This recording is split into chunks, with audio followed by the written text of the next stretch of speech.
Aquí y Ahora Producciones presenta Hablemos de Salud. Hablemos de Salud. 29 años al servicio de la medicina preventiva. Hablemos de Salud. Conducción y producción a cargo de la periodista médica Ana María Forte. Columnista Dr. Mariano Favaloro. Locución y presentaciones Oscar Di Profio.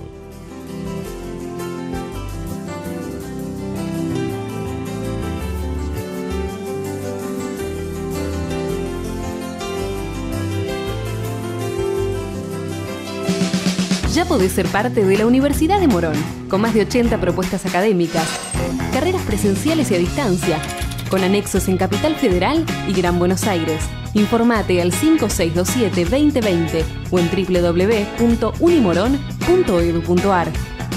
Universidad de Morón.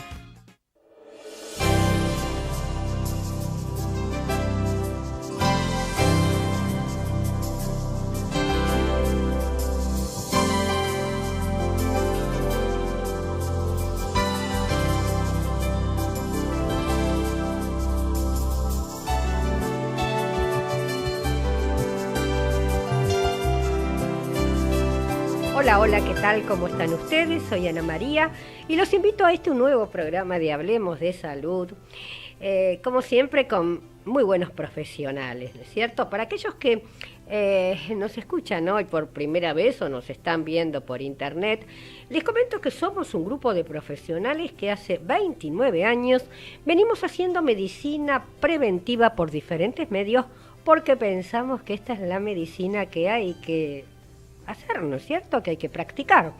Llegar al hambre sano para que éste no se enferme.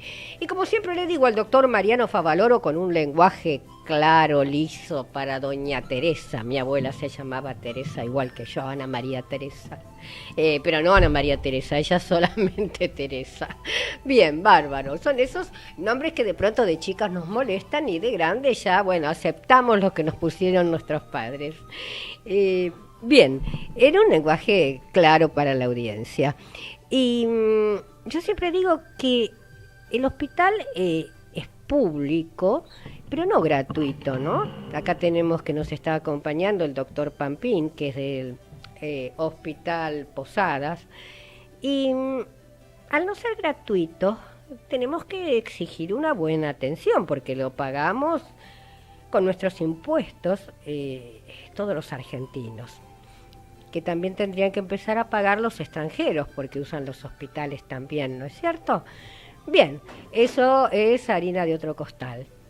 Y entonces estábamos con el hospital, lo tenemos que cuidar como nuestra propia casa y exigir una buena atención, con mucha humildad, con mucho respeto. En los hospitales existe el director, el subdirector, bueno. Sabemos que los médicos algunos cumplen los horarios, otros no pueden, otros tienen que viajar, pero hay que tener en cuenta que el paciente quizá llega con sus últimas moneditas a tomar el colectivo y cuando llega no está el doctor. Y yo sé de muchos profesionales amigos numerosos que algunas veces sacan dinero de su bolsillo para que vuelvan a sus casas. Así que bueno, sabemos que estamos pasando por una situación difícil y a mí no me cabe ninguna duda que entre todos unidos lo vamos a lograr de hacer una Argentina mejor, cuidando también los hospitales. Bien, como siempre estamos con nuestro columnista de lujo, el doctor Mariano Favaloro, que es cirujano cardiovascular y va a hablar acerca de aneurisma de aorta abdominal. También nos visita el doctor Sergio Pampín, neurocirujano del Hospital Alejandro Posadas, jefe de la unidad de neurocirugía funcional. Él va a hablar de un tema más que interesante, que ya lo habló también en la TV, como es la cirugía de Parkinson, porque algunas veces vemos a las personas afectadas que no solo se sienten mal quizá por la enfermedad, sino por la exposición, digamos, social, de mover la mano o quedar entumecido. ¿Entumecido se dice, doctor? Rígido, rígido. Muy bien, gracias, doctor. Bien, así que ya vamos a empezar con el doctor Mariano Favaloro. ¿Qué tal? Buenos días, Ana. ¿Qué tal, Mariano? ¿Cómo estás? Muy bien. Bueno, bárbaro. El tema, ¿vos creés que es común? No tan común, pero sí común en cierto grupo etario. O sea, ¿qué es un aneurisma? El aneurisma es una dilatación anormal de un vaso. Puede ser arteria o vena. Y se produce por la... Sí, se produce por la dilatación, alteración de la pared del vaso, y entonces las paredes no tienen la fuerza para contener la presión arterial que existe adentro, y el flujo pulsátil, y entonces se empieza a dilatar esa pared, se empieza a agrandar la luz del vaso. Y eso es el aneurisma, la dilatación anormal de un vaso arterial o venoso. Es mucho más común en las arterias, y de las arterias en las grandes arterias. Las grandes arterias quiere decir de la aorta, que empieza en el corazón, da la vuelta por el tórax y baja hasta el nivel del ombligo, más o menos, en que ya se divide y deja de ser aorta, y van las arterias que van a los miembros inferiores. El tramo más importante, y por eso lo mencionaste en el título, es el tramo abdominal, que está por debajo de las arterias renales, que están ahí pegaditas al diafragma, que separa el tórax del abdomen, y la división de la aorta en sus ramas ilíacas, que se llaman. Ese tramo, de unos 10 centímetros a 12 centímetros... ¿Eso está por encima del ombligo? Anatómicamente, la referencia externa es que la aorta se divide más o menos a nivel del ombligo. Perfecto. La proyección del ombligo, el paciente acostado, hasta ahí llega la aorta abdominal. Y ahí se dividen las ramas ilíacas, que para que la gente entienda, recorre la mitad inferior del abdomen. ¿No es cierto? Perfecto. O sea, la mitad del abdomen hasta el ombligo sería la aorta, y por debajo están las arterias ilíacas, que tienen un recorrido hasta que llegan a las piernas.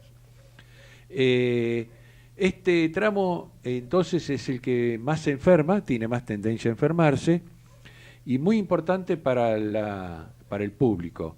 Se da, sobre todo predominantemente, 8 a 1 o 8 a 2 en hombres, en el sexo masculino, y sobre todo en los que son hipertensos como factor de riesgo, fumadores, es el principal factor de riesgo, y con mucha arteriosclerosis, o sea que tienen enfermedad seguramente en algún otro territorio, han tenido algún infarto o algo por el estilo. ¿Tiene que ver algo? Porque es una expresión más de la arteriosclerosis. ¿Tiene que ver algo el abdomen, con mucho abdomen?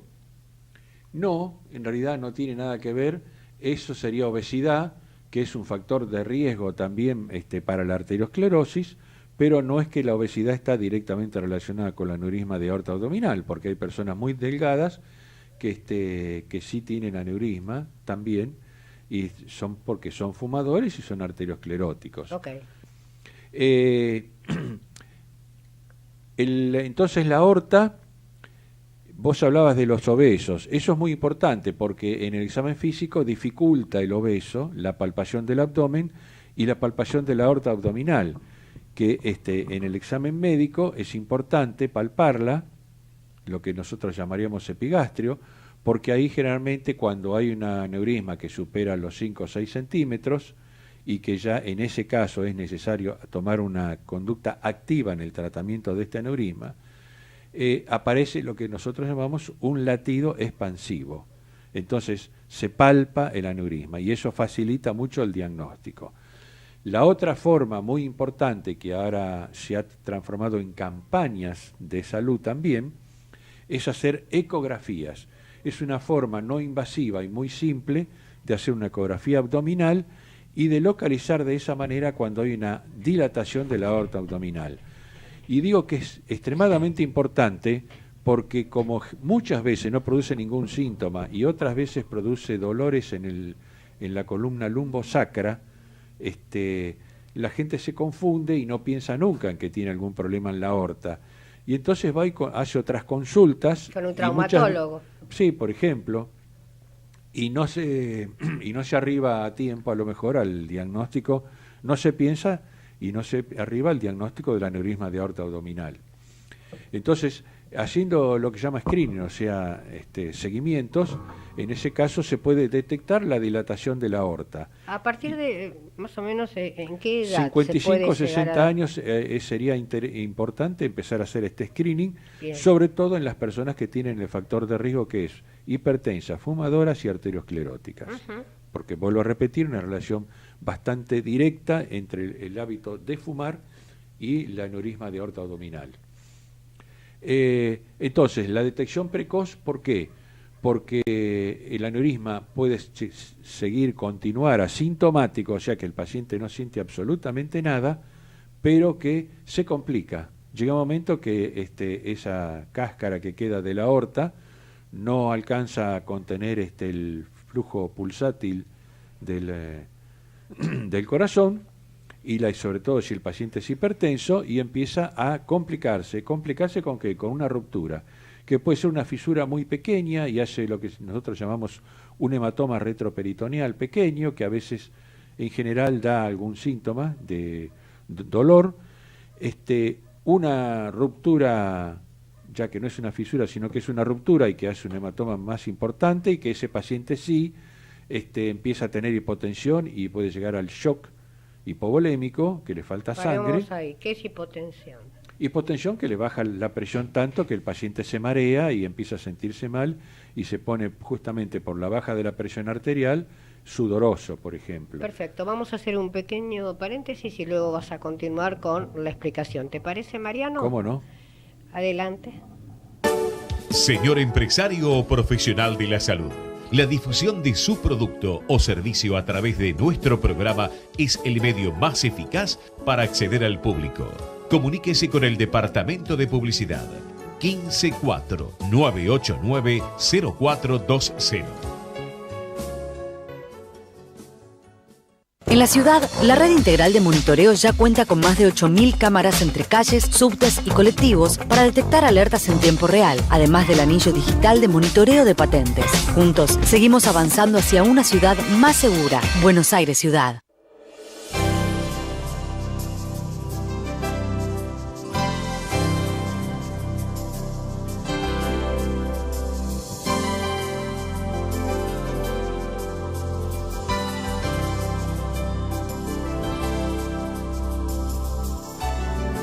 Continuamos con Hablemos de Salud. Ya después, en el próximo bloque, el doctor va a seguir con el aneurisma en una parte importante, como son las complicaciones, ¿no es cierto? Y ahora, bueno, vamos a charlar de este tema, ¿no es cierto?, con el doctor Pampín, que va a hablar de cirugía de Parkinson, que si bien se practica hace algunos años, ya nos va a decir cuántos, en los hospitales los primeros en practicarlo es el doctor Pampín con su equipo de trabajo. Buenos días, Pampín, ¿cómo estás? ¿Qué tal, Ana María? Buenos días, un gusto estar acá con ustedes. Para mí, yo siempre digo, no existiría Hablemos de Salud si no me rodearía un grupo de seres humanos tan buenos y excelentes profesionales.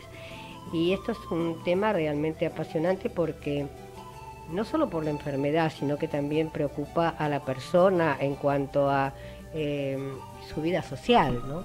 Y así es. Los síntomas del Parkinson son altamente invalidantes y eso hace que una persona, una vez que comienza a padecerlos, se inhiba socialmente en la mayoría de los casos. Por lo cual es indispensable tratarlo desde todo punto de vista, o sea, todas las aristas de la enfermedad, no solamente lo farmacológico, sino la rehabilitación físico-motora, la rehabilitación a nivel neuropsiquiátrica y eventualmente, si ese paciente lo necesita, la cirugía. Exactamente.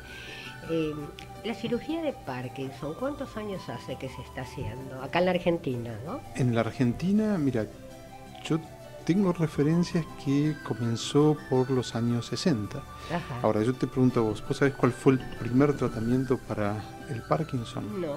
fue la cirugía. Ajá. A partir de observaciones en el cual pacientes que tenían accidentes cerebrovasculares de los ganglios de la base, que son un grupo de neuronas que controlan el movimiento, que están en la profundidad del cerebro, mejoraban el Parkinson. A partir de ese momento se empezaron a realizar ya por el año 45 cirugías destinadas a esos núcleos que controlaban en cierta forma la sintomatología. En los años 60, con el advenimiento de la levodopa, bueno, la cirugía comienza a dejarse de lado, porque con un fármaco podíamos controlar la enfermedad, hasta que se comenzaron a ver dentro de la evolución de los pacientes las complicaciones referentes a la enfermedad y referentes al tratamiento también con levodopa, y es cuando la cirugía, ya en los años 70, comienza de nuevo a ser utilizada como un arma efectiva para el tratamiento. ¿Y cuánto hace que se hace en el Posadas? En el Posadas comenzamos con este proyecto en el año 2010, un proyecto que se inició mucho antes, que pasó por varias etapas. La primera etapa fue la adquisición de los equipos. La segunda etapa fue la capacitación para utilizar esos equipos. O sea, estamos hablando desde el año 2007 que comenzamos a hablar de esto en forma informal, si vos querés, hasta poder concretar la unidad que se compuso, como te decía, en el año 2010. Nuestros primeros pacientes operados datan de ese año. Bien. ¿Todos los pacientes pueden ser sometidos a este tipo de operación? La respuesta es rotundamente no. No todos los pacientes se operan. ¿Por qué? Porque los pacientes deben tener determinadas condiciones. Primero, ser refractarios al tratamiento. Refractarios, ¿qué quiere decir?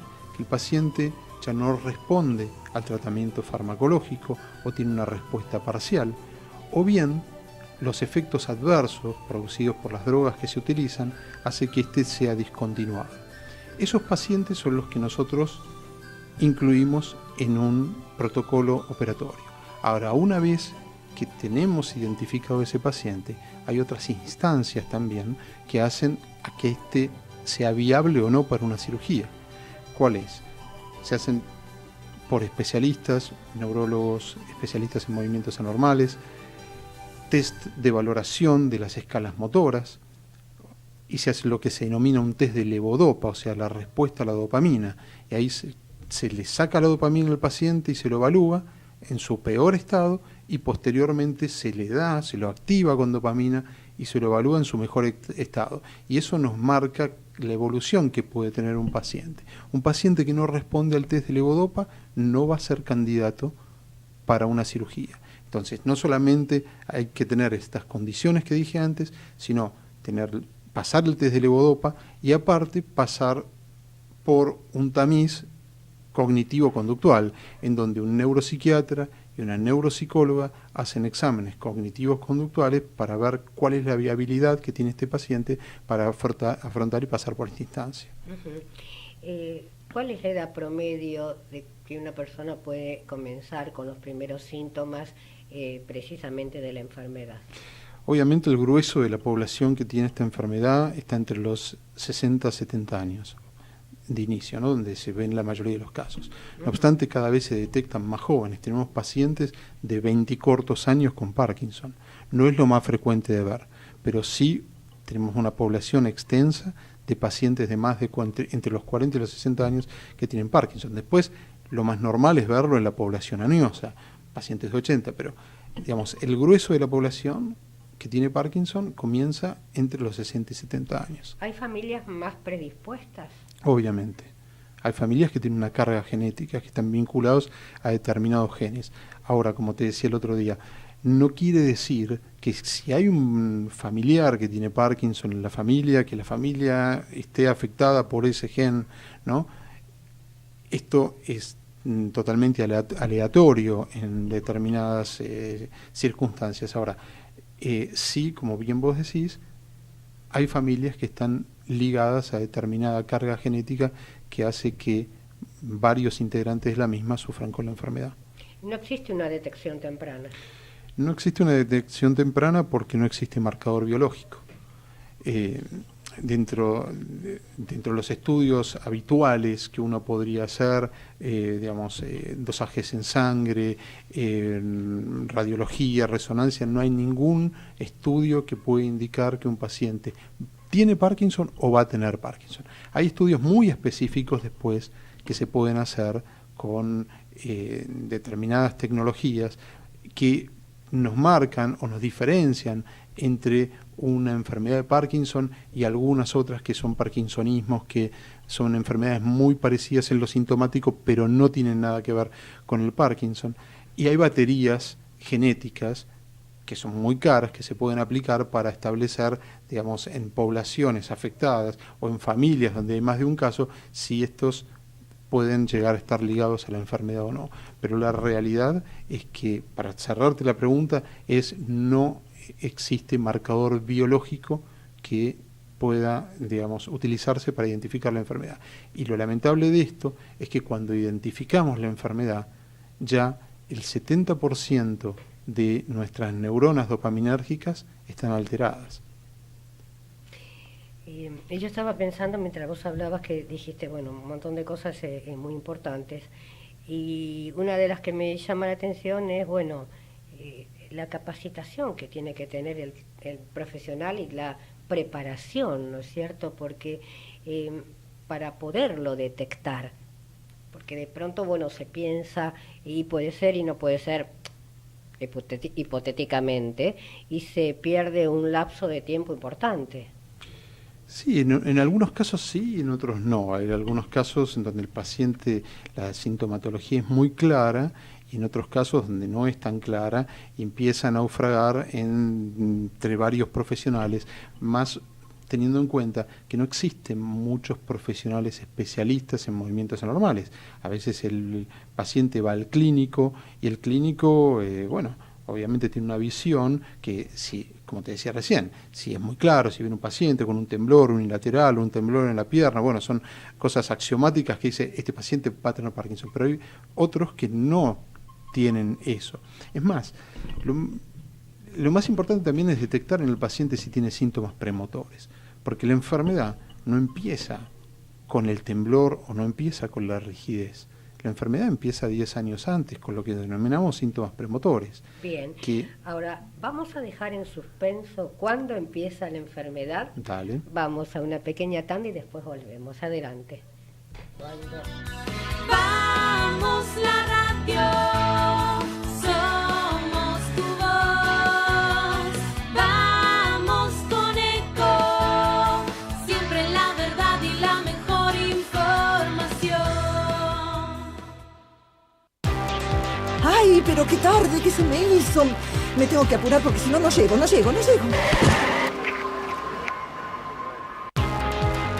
No, ¿pero seguro? ¿Qué problema? Bueno, vamos a encontrar una solución. Bancame ahí que en 2 minutos estoy con vos. Bueno, vos ahora te tenés que ir. Sí, pero yo quiero hablar de esto ahora. Cuando llegue a casa te llamo. 3 de cada 10 muertos en el tránsito son peatones. Cruzá siempre por la senda peatonal o esquina, respetando los semáforos. Allí, todos los vehículos deben darte prioridad. Luchemos por la vida. Descarga gratis de tu celular la aplicación Ecomedios. Podés escucharnos en vivo, informarte con las últimas noticias y entrevistas en audio y video. Búscala y bajate la aplicación Ecomedios. Bank Magazine y Devicom te invitan al Bantec 2018, seminario de tecnología aplicada al sector financiero. Bolsa de Comercio de Buenos Aires, jueves 30 de agosto. Hablaremos de transformación digital del Estado, Insurtech, dinero plástico, dinero móvil, billetera virtual, pagos P2P y QR, blockchain, ciberseguridad, quantum computing, cloud computing y big data. Moderadores, Claudio Suchovicki, Mariano Gorodich y Willy Laborda. Cupos limitados. Para más información, entra en www.bankmagazine.com.ar. Podés vernos en vivo en ecomedios.com. Contenidos audiovisuales. Conectate con nosotros. Línea directa 4-325-1220. Si usted tiene alguna inquietud sobre su salud o la de su familia, Hablemos de Salud les responde vía mail. Tomen nota, hablemosdesalud@hotmail.com o a través de nuestra página www.hablemosdesalud.com.ar. Cuando el juego se vuelve una necesidad, deja de ser un juego. Entre todos, podemos prevenir la ludopatía. Pedí ayuda llamando al 0800-444-4000. Lotería de la Provincia de Buenos Aires. Buenos Aires Provincia. Entre todos, podemos más.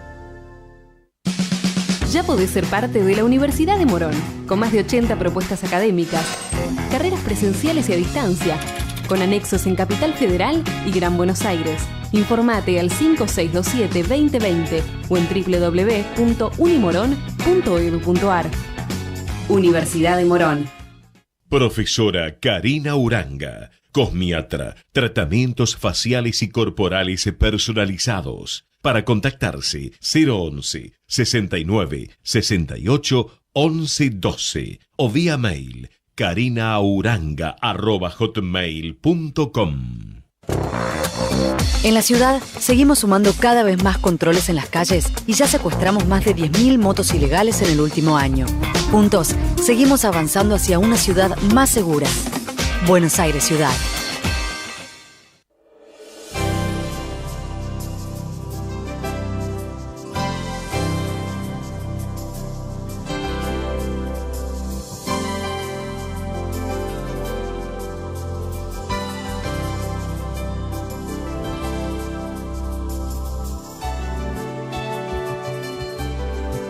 Continuamos con Hablemos de Salud. Habíamos quedado con el doctor Mariano Favaloro, que estuvo hablando de aneurisma de aorta abdominal y hizo una muy buena descripción de toda la enfermedad. Ahora bien, Mariano, ¿cuándo se empieza a complicar esta enfermedad del aneurisma?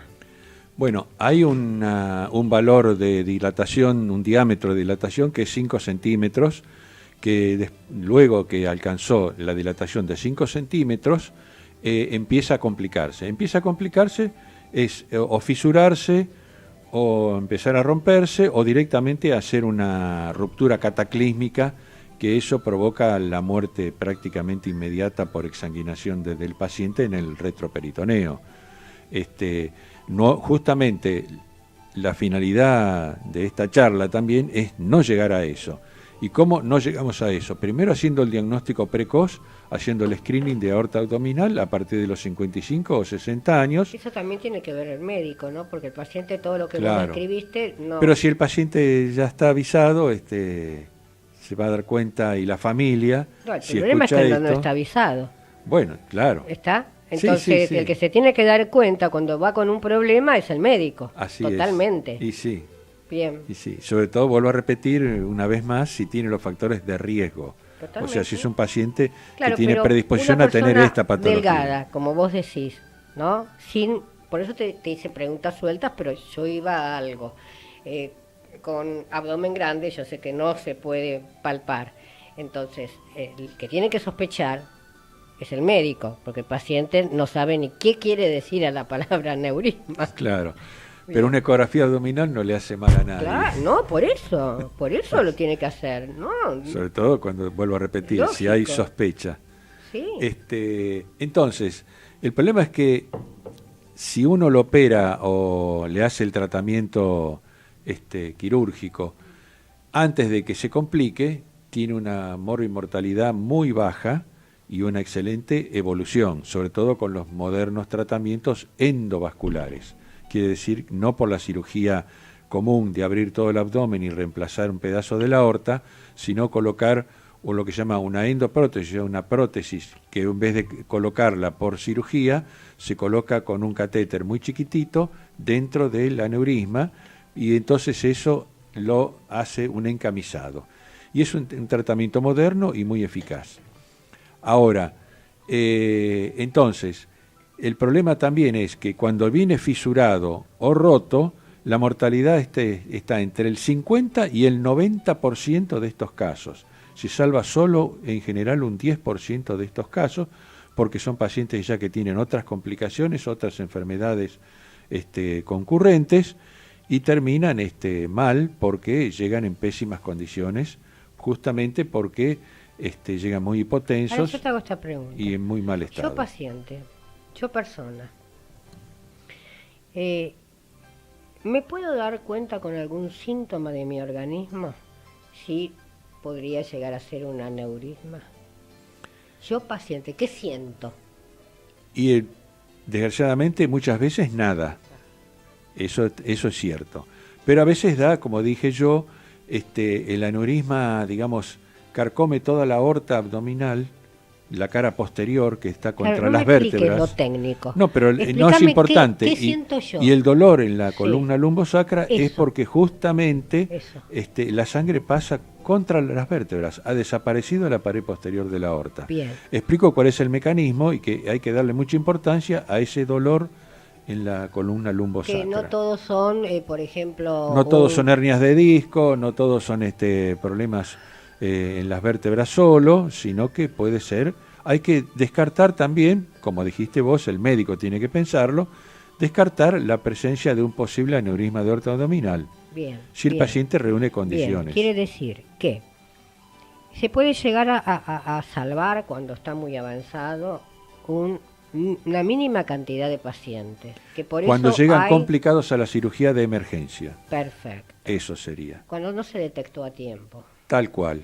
Bien, entonces, ante cualquier síntoma, en lugar de ir al kinesiólogo, o sea, que vaya al kinesiólogo, pero en lugar de ir al osteópata, al masajista, que vayan a qué médico específico, a un clínico tendría que ir y, A un derivar clínico. Y el clínico ser tendría sagaz que- con Claro, una derivación. Tiene que sospecharlo. Pero cuando uno le duele realmente la zona sacra, ¿tá? No va a pensar en un aneurisma. No, por supuesto que no. Paciente, no profesional de la salud. Sí, lógico, por Entonces, eso. Sí, creo sí. que eso es importante, alertar a la población de por qué y con qué síntoma tiene que ir rápido al médico, no dilatar. Así es. Eso es lo más importante. Bien. Y en caso de tener un aneurisma que no está todavía en etapa quirúrgica, en momento quirúrgico, seguirlo con una ecografía abdominal cada 6 meses, porque Eso si lo va tiene, a decir el médico. Claro, lo va, pero el paciente ¿No? tiene que seguir yendo a hacerse Lógico. el control. Y el médico tiene que porque enseñarle el seguimiento. Si empieza a dilatarse Sí. rápidamente, hay que operarlo, porque Lógico. tiene tendencia a O sea, que si el aumentar médico de le dice tamaño en y 6 meses romperse. esté acá, por más que no esté, que se sienta maravillosamente bien, tiene que seguir las indicaciones del profesional. Exactamente. Y no dejar de ir y no dejar de hacerse el estudio ecográfico, que no significa prácticamente casi ni la más mínima molestia para el paciente. Bien, ahora, yo creo que esta pregunta te la hice, pero quiero que quede claro. O sea, se dan los hombres, ¿a partir de qué edad? Sí, en general, a partir de los 55 a 60 años empieza ahí a dilatarse Bien. la aorta ostensiblemente. Bien, perfecto. ¿Qué hay para agregar? Para agregar que hoy día tenemos nuevos tratamientos, no hace falta, no está muchas veces indicado solo la cirugía abierta, abrir todo el abdomen y reemplazar ese tramo de aorta, sino, vuelvo a repetir, con prótesis que se colocan como un encamisado dentro de la aorta, se coloca haciendo una pequeña incisión en la ingle, y entonces con un catéter se hace el tratamiento que tiene tanta efectividad, prácticamente la misma que el tratamiento quirúrgico a cielo abierto. Que eso lo decide el profesional de la salud que lo está Exactamente. tratando. ¿Está? Porque no puede ir a decirle hágame el menos invasivo ni el más invasivo. No, porque Cuando uno entra a una cirugía está en manos del profesional que le tocó en su arte. Muy o que bueno el uno comentario, porque para hacer justamente el tratamiento endovascular hay que hacer una tomografía computada especial, de manera de reunir las condiciones anatómicas necesarias de ese aneurisma, sobre todo a donde vamos a poner la prótesis arriba, que se llama el cuello, a donde empieza el aneurisma, y abajo, a donde termina el aneurisma, tiene que tener ciertas condiciones especiales para que sea factible el implante de una endoprótesis. ¿Para esto se puede dar en varios miembros de la familia? Sí, no tiene ningún factor genético, por lo menos no se ha encontrado, solo la arteriosclerosis y el fumar, que es muy importante, pero se puede dar, pero porque a lo mejor son fumadores, hipertensos y obesos, y dislipémicos, digamos, que tienen todos los factores de riesgo para tener arteriosclerosis, y la aorta cuando se enferma se empieza a dilatar muchas veces. Vamos a tocar, que a menudo lo hacemos, algo tan simple que produce un daño tan grande como es el cigarrillo. Tabaquismo. El tabaquismo, sí, el fumar. Gran capítulo de la medicina sanitaria. ¿Entre el cigarrillo y la pipa? En realidad no mucha. Lo que pasa es que la pipa, como tiene todo un procedimiento para hacerlo, generalmente un rito, generalmente el que fuma pipa fuma menos. Fuma un poquito menos. El que, digamos, nadie se fuma 20 pipas por día, pero sí se fuma 20 cigarrillos por día. Sí, el que menos fuma, ¿no? El fumar, ahí están los empedernidos que dicen Sí. de algo hay que morir, pero matan a los que están alrededor. Conozco porque muchas sabemos- personas que se fuman 4 paquetes de 20 cigarrillos Bueno, es por un día. disparate, Un es disparate. Un disparate. Ahora bien, ellos exactamente. fuman 4 paquetes de cigarrillos por día. Vamos a suponer, se está cambiando la modalidad, ¿no es cierto? Yo digo que en estos últimos 30 años se fue cambiando bastante y dejando toda bandería política de lado. Ginés González García influyó mucho con la ley. Sí. Y bueno, al menos empezaron en los restaurantes y después se continuó en las oficinas. Suena Pero a sin mí humo.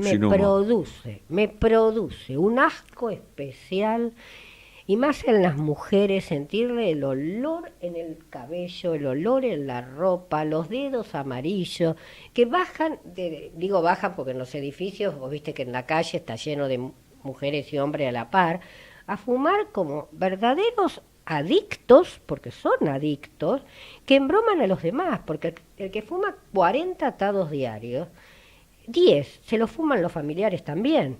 Entonces, ¿por qué el pasivo tiene que pagar lo que realmente el que decidió morirse lo tendría que pagar? ¿No? ¿Y cuántos problemas familiares existen cuando fuma el hombre o fuma la mujer? Generalmente es el hombre. Pero acá el problema son sus hijos, porque hay parejas que ambos fuman y mujeres embarazadas que dicen a partir del los primeros 3 meses de embarazo no importa porque el feto ya es grande y ya está acostumbrada la madre a fumar. Tienen unas teorías que yo no sé de dónde las sacaron, Mariano. Es la adicción que lógicamente les hace cambiar el razonamiento más elemental y lógico. Así que es grave, es muy grave porque es una de las adicciones más fuertes que hay. Y como dijiste vos, el humo de segunda mano es tanto más dañino que el del que tiene el fumador directo, y el daño y los costos sociales que tiene son muy médicos y sociales, son muy importantes. Yo le pondría un importe de 1.000 pesos cada atado de cigarrillo. Pero es importante también cómo la sociedad ha cambiado. Antes era un signo de distinción fumar. Totalmente. Y en las películas Fumar es un placer, se fumaba ¿no? en todas las películas americanas, hasta el año 50, 60, 70, se veía fumar a todos, sobre todo los artistas masculinos. Y ahora ya está teniendo casi, diría yo, un poco de bastante condena social, justamente el fumar y sobre Mala todo, prensa. obviamente, en lugares cerrados, ¿no? Claro. Tenemos que pensar que entre tantas sustancias, en más de una oportunidad vinieron a hablar del cigarrillo, ¿no es cierto? Que tiene arriba de las 5.000, sustancias tóxicas, y en la que está incluido el cianuro. Lástima que no tenga bastante cianuro, así se terminan rápido. Y después de esto, acá se me están riendo, pero es lo que siento, o sea, sin vuelta de hoja, porque no se matan ellos, sino que matan al resto, y matan a la familia de a poco, porque la matan realmente con la angustia de... yo lo conté en una oportunidad, que me invitaron de Lansec a un ¿cómo es esto?, desayuno, y yo toda contenta me fui a desayunar y me tocó en la mesa mía, eran de 10 personas, había 9 con las mochilas de oxígeno. De oxígeno. Yo creo que esa foto que yo no llegué en ese momento a sacar, sería tan bueno pasarlo en todos lados, porque eso es un hecho real, ¿está? Sí, sí. Y bien, lo que me enteré... Hay un afiche que Sí. a mí me gustó mucho hace años que salió, lo vi, de la lucha antitabáquica, que era una persona que se le ve la mitad de la cabeza, la 100, y tiene cerca un revólver, y se dispara el revólver y sale un cigarrillo encendido, Sí. ¿no? Y queda ahí, digamos, esa es la foto, el cigarrillo que salió del revólver, o sea, que el cigarrillo mata.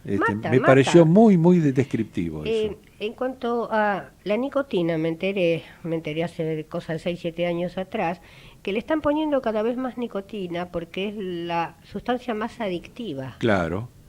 Ahora, para ahí reforzar la adicción. Ahí no existen esta gente que pesquisa, ¿no? De qué se está haciendo con el cigarrillo, como ANMAT, que está encargada de los alimentos y medicamentos. Sí, pero hay intereses contrapuestos. Sí, lo sabemos. Claro, vos fijate que acá en la Argentina cultivamos el tabaco, sí, y se debería prohibir el uso del tabaco, como en muchos lugares del mundo, pero no, porque, por ejemplo, se dice, bueno, vamos a prohibir todo, vamos a prohibir los cultivos de tabaco. Uy, pero los miles de personas que quedan sin trabajo, etcétera, etcétera. Sí, que entonces, planten mariposas. para proteger esa mano de obra, Sí. dejamos que la gente siga fumando. No, y no se prohíbe. Acá hay dinero de por medio, por eso no se prohíbe. Claro. Porque acá no hay ni reflexión, no hay nada. Acá, como en cualquier otro país, no sé. Ningún diputado ni senador se atrevió a a presentar una ley Y no, antitabáquica. porque cuando va a que asomar el prohíba. papelito le ponen un fajo de dinero y mete el papelito de nuevo en su portafolio. Vamos a hacer... Claro. Yo ya estoy cansada de corrupción. Yo he tenido pacientes que trabajan en firmas tabacaleras, Sí. donde hacen el cigarrillo, y dicen que llega un momento del procesamiento del tabaco, que queda un tacho muy grande donde van mezclando distintas cosas con el tabaco, y después entra un gerente con un bidón de 3 o 4 litros, salen todos, y el gerente es el único que sabe, pone el bidón ese, y cuando el gerente puso el bidón y la máquina mezcló todo, pueden entrar el resto Ahora, de ahí los no hay nadie que trabajadores. saque una foto. Y no, porque ¿Y está qué tira? solo. ¿Qué está tira solo, en el bidón? Y nadie sabe. ¿Está? Parece que tira un líquido. O sea, al Entonces, no verlo, si tenemos cosas secretas así como esas... al no estar la foto, puede ser un invento del paciente que te lo contó. O de la persona, perdón, que te pero lo dice contó. que entra con el bidón No. lleno, y después sale con el bidón vacío y lo tiró pero te ahí. quiero decir, voy a otra cosa. Yo creo en lo que vos estás diciendo, pero quizá la persona inventó eso, pero ahí hay que sacar fotos. Sí, claro. Ahí hay que sacar fotos. Entró con el bidón, salió con el bidón. Señores, investiguen que tiraba en el bidón. Porque no hablarlo. Pero no es el trabajador que hablarlo. depende de eso. Está. El trabajador Entonces que matamos depende al de eso. mundo, matamos al mundo. Y sí. O sea que todo por la plata. Ojalá se le muriese a cada uno de las personas que están trabajando un ser querido, y ya van a pensar diferente. Y si es el hijo joven, mejor. Bueno, hoy me vine bravucona. Hoy estás Vamos a hacer tanática. un pequeño corte y luego continuamos. ¿Cómo no? El objetivo de Hablemos de Salud es brindarles a través de una calificada información los conocimientos necesarios para la prevención de enfermedades mediante la promoción de la salud. Cuando el juego se vuelve una necesidad, deja de ser un juego. Entre todos, podemos prevenir la ludopatía. Pedí ayuda llamando al 0800-444-4000. Lotería de la Provincia de Buenos Aires. Buenos Aires Provincia. Entre todos, podemos más.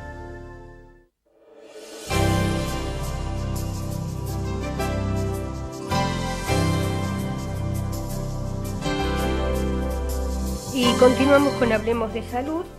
Ya presenté al doctor Pampín, está hablando maravillosamente bien, ¿no es cierto?, claro, conciso, de la cirugía de Parkinson y de qué es un Parkinson. Y la pregunta que había quedado pendiente, Pampín, es ¿cuándo empieza la enfermedad? Y la enfermedad, como te venía diciendo, empieza 10 años antes, con lo que denominamos síntomas premotores, los cuales incluye la constipación, los trastornos en el olfato, la alteración del sueño REM, que es una fase del sueño muy vivida, es donde nosotros soñamos. El paciente tiene sueños persecutorios, le pega al compañero, toda esa gama de trastornos del sueño que son muy digamos, expresivos. Y también la depresión, que no solamente la enfermedad trae depresión por lo que le provoca al paciente, sino que trae depresión por sí misma, porque el Parkinson no es una enfermedad del sistema motor, como te decía, el Parkinson es una enfermedad neurológica de todo el organismo y ataca hasta el sistema autónomo gastrointestinal, y por eso el paciente está constipado. Con eso no quiero decir que todos los que tienen constipación salgan corriendo a decirle a su médico tengo Parkinson. No, en absoluto. Pero sí hay que sospechar cuando un paciente concurre a la consulta que dice, bueno, tengo dolores, estoy más duro, me tiembla la mano, averiguar esos síntomas, porque siempre, como vos bien decías, hay veces que los síntomas son muy claros y otras veces que no. Entonces dicen, no, lo que pasa es que tenés un poco de estrés, tenés esto, tenés lo otro. El paciente va rotando de médicos o va yendo y se va profundizando en los síntomas y se pierden momentos importantes para poder tratarlo precozmente. Eso es la importancia, ¿no? de la detección precoz. Y también lo importante es que la edad en que se manifiesta, ¿me la podés repetir? Se manifiesta en toda a partir de los 20 años hasta el final de la vida se puede manifestar. El foco está entre los 60 y 70 años. Bien, es importante quizá que la familia le preste atención y que no piense, bueno, mi papá o mi mamá se está poniendo grande y esto está psicomatizando porque falleció mi papá. Sí, es verdad, eso es así. De hecho, también es muy difícil el paciente que tiene una enfermedad como esta. Nosotros en el hospital tenemos un ciclo de charlas que damos todos los años, una vez por mes, donde se tratan diferentes aspectos de la enfermedad. Está destinado al paciente, la familia y los amigos. Y se transmite por teleconferencias a otros hospitales del país donde hay grupos de personas que padecen la enfermedad. Y se tratan diferentes aspectos de la enfermedad, de qué debe comer un paciente con que tiene la enfermedad de Parkinson, la rehabilitación, la cirugía, los aspectos legales, psiquiátricos. Es muy importante que todo el grupo familiar de un paciente que padece la enfermedad conozca pormenorizadamente los diferentes puntos vitales para poder comprenderlo y para poder tratar a ese paciente, para darle una mejor calidad de vida. Y Pampín, digamos que se tratan en forma multidisciplinaria al paciente. Sí, el abordaje es multidisciplinario. O sea, ya partimos de la base en que en el quirófano hay varios especialistas. Tenemos los neurocirujanos por un lado, el neurofisiólogo que hace la interpretación de los registros, el bioingeniero que es el que está manejando las imágenes y reconstruyendo tridimensionalmente el cerebro y programando, el neurólogo que va testeando los diferentes momentos en los cuales vamos estimulando diferentes partes de los núcleos del cerebro para poder determinar si ese paciente va mejorando, va empeorando, si presenta efectos adversos o si no presenta efectos adversos. Eso solamente es el quirófano, o sea, un quirófano totalmente horizontal, o sea, un abordaje moderno a una patología. Ya no existe el abordaje, esto es tratado por el cirujano, esto es tratado por el neurólogo, esto es tratado por el clínico. Ahora las enfermedades tienen componentes diferentes y eso hace que los grupos sean más horizontales y que varias integrantes de diferentes servicios se junten en una unidad para poder tratar una sola enfermedad. Aparte de todo esto, tenemos en nuestro gabinete neuropsiquiátrico y neuropsicológico, que es de vital importancia, porque en definitiva son ellos los que nos dicen en primera instancia si un paciente puede ser operado o no puede ser operado. Pampín, a mí me admira lo siguiente. Yo digo que me formé dentro del Hospital Garrahan, Santoyani, Eva Perón de San Martín. He pasado por el Posadas también. En época donde el Posadas estaba muy deteriorado en todo sentido de la palabra. Estuve 29 años, ¿no es cierto? En el amplio sentido de la palabra. Y que hoy en día tengan esto va fuera de todo tipo de adulación, porque no acostumbro, que tengan un profesional de primera línea como sos vos, un equipo y un grupo que lo acompaña. Y aparte, lo que me parece valiosísimo, el grupo que se encarga, digamos, de la orientación familiar. Esto suena a clínica, no a hospital. ¿Me explico? Sí, mira, yo hice mi residencia en el Posadas, 2 años de jefatura, estuve desde el 90 al 97 y después me fui al exterior. Estuve trabajando en esto muchísimos años, volví al país en el año 2005 con la idea de poder construir una unidad al estilo europeo, y eso es lo que hicimos. O sea, que yo esté hoy contra el micrófono es porque soy el más caradura de todos, pero la realidad es que esto no se puede construir, o no lo puede construir una persona, sino que necesita un grupo enorme, un equipo realmente del cual cada día estoy más orgulloso. Claro. Que decidieron dejar las mañanas de su vida del privado y venir a trabajar al hospital para poder darle al 70% de la población argentina que no podía acceder a este tipo de tratamientos la posibilidad de que pueda. Y lo importante es divulgar. O sea, ustedes están para salvar pacientes, mejorar la calidad de vida. Y yo recuerdo 29 años atrás, me instalé en el Garrahan y en el Santoyani porque los médicos decían que era falta de ética ir a la radio y a la televisión. Y yo con mi corta experiencia les decía, hay que hacer medicina preventiva. Debemos llevar al hombre sano para que éste no se enferme. Usted tiene que venir, porque si usted no viene a los medios de comunicación, que había muy poquito, éramos 3 que hacíamos salud. Borocotó, el otro especialista que falleció, el pediatra Sokolinsky, yo y Canela, que algo hacía también. Entonces se negaban.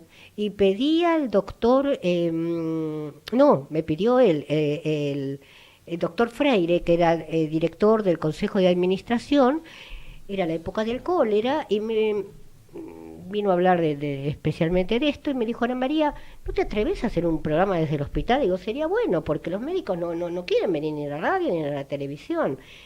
Y así me instalé en el Hospital de Pediatría Juan P. Garrahan, y tenía que correr a los médicos por los pasillos. Cuando los médicos me empezaron a correr a mí, dije, este es el momento, pero pasó como 10 años. Y esto tan importante que están haciendo ustedes no está bien difundido, muy difundido, no bien difundido, porque acá lo están difundiendo muy bien, porque parece que la salud es plomo, y no es cierto. El paciente tiene que saber en salud porque es la base de nuestra vida, la salud. Sí, era en verdad lo que está diciendo. Así que lo que yo ofrezco es que tantas veces quieran venir del Hospital Posadas, de cualquier área, y ustedes tienen radio y televisión en forma gratuita, no sé hasta cuándo voy a estar en el aire, pero siempre lo van a tener. Yo te agradezco infinitamente, y realmente el éxito de nuestra gestión en el hospital es en gran parte gracias a ustedes que nos dan estos espacios. Nosotros cuando empezamos en el año 2010 tuvimos 200 consultas.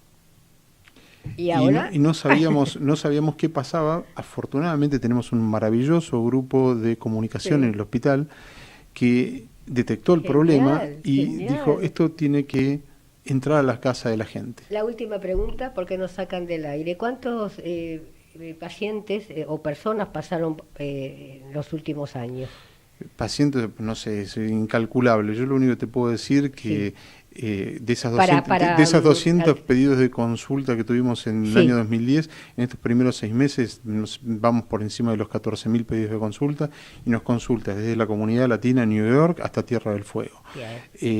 Nos hemos constituido o hemos destapado una gran caja de Pandora que bueno, es un privilegio poder ponernos desde el lado público a poder asistir a esa gente. Papi, me quedaría horas charlando con vos, pero ya tiene que entrar el próximo programa. Te agradezco tu presencia y lo que dije vale.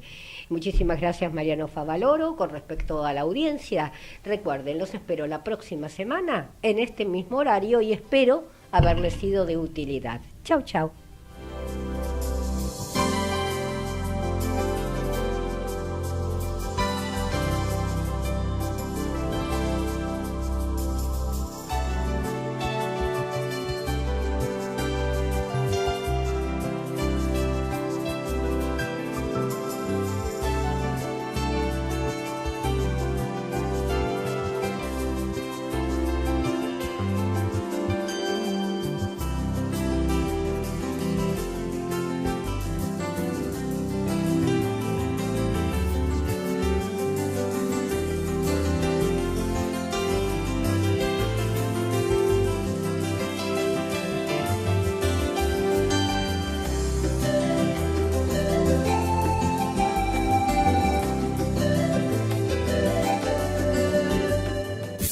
Desde Buenos Aires, transmite LRI 224, AM 1220, Ecomedios.